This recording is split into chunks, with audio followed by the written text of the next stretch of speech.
कि अगर आपने सबने मिलकर के वोट दिया है और इतनी बड़ी जीत दिलाई है तो आपके साथ कभी भी किसी तरह का भेदभाव नहीं होने दिया जाएगा और कहीं भी किसी तरह का कोई अन्याय किसी के साथ नहीं। क्योंकि अगर हम लोग भेदभाव और अन्याय मिटा देंगे, अगर कहीं कोई किसी तरह की बात होगी, अगर हम लोगों तक पहुंच जाएगी तो कभी भी किसी व्यक्ति के साथ अन्याय नहीं हो सकता। ये मैं आपको आज भरोसा दिलाना चाहता हूं। लड़ाई बहुत बड़ी है, लड़ाई बहुत लंबी है। ये जो लड़ाई राजनीति में चल रही है तो ये आज की लड़ाई नहीं है। आपने बहुत नेताओं को सुना होगा, सब लोग परिवर्तन चाहते थे, सामाजिक परिवर्तन हो, और उसके लिए समय समय पर आंदोलन हुए, समय समय पर नारे दिए गए।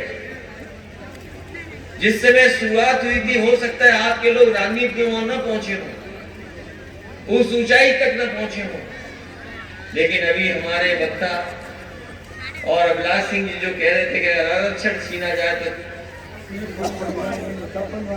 थप्पड़ मार कर छीन लिया जाए, जानते हो किसने कहा?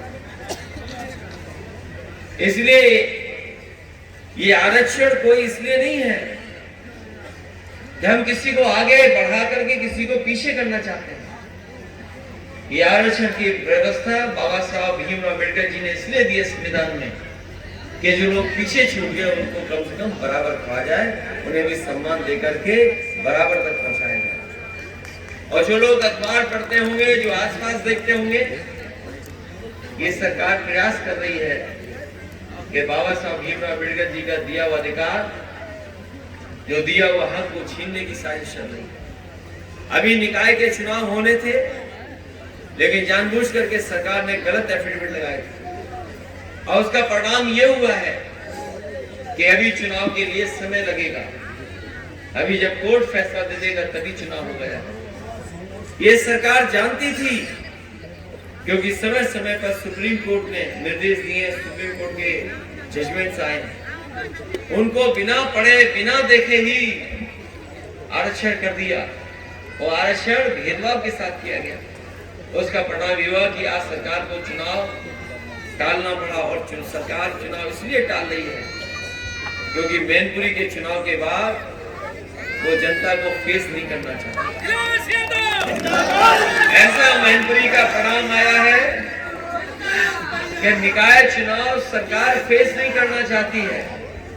और इसलिए नहीं फेस करना चाहती है क्योंकि जितने भी हमारे कस्बे हैं, अगर हम पूरे प्रदेश के कस्बे देखें, बड़े शहर देखें, महानगर देखें, ज्यादातर बीजेपी का कब्जा है।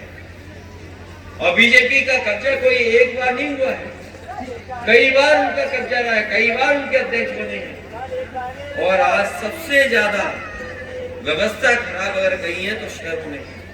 अगर आप शहर में चले जाएं तो जाम लग जाएगा, आप सड़कों से नहीं निकल सकते। शहरों में इतनी गंदगी है जिसकी आप कल्पना नहीं कर सकते।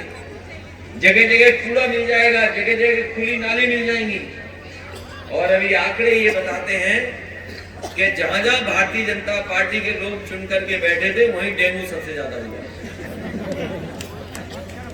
ये जो डेंगू की खबरें आ रही थी, हमारे पत्रकार साथियों जानकारी करना, जहां मेयर बीजेपी के थे वहां डेंगू ज्यादा हो रहा था, जहां नगर पालिका के अध्यक्ष बीजेपी के थे वहां डेंगू ज्यादा हो रहा था। वो इसलिए डेंगू हो रहा था कि मच्छर भगा नहीं पाए और नाली अभी तक ठीक नहीं कर पाए। और कूड़े के लिए आपको याद होगा, वो बात आप मत भूलना कि कूड़े को हटाने के लिए देश के प्रधानमंत्री जी ने झाड़ू उठाया था। बताओ कितने साल पहले झाड़ू उठाया था? 9 साल पहले। क्या कूड़ा खत्म हो गया अभी? नहीं। पिछली बार रात को मैं निकला था आपका कार्यक्रम करके, तो यही मैनपुरी कस्बे के किनारे कुछ लोगों ने मुझे रोक करके कहा, मैं था, इन्होंने रोक करके कहा कि यहाँ पर सब मैनपुरी का कूड़ा फेंका जा रहा है। नहीं था सर। न केवल मैनपुरी बल्कि पूरे प्रदेश में कहीं भी भारतीय जनता पार्टी की सरकार कूड़े का इंतजाम नहीं कर पाई।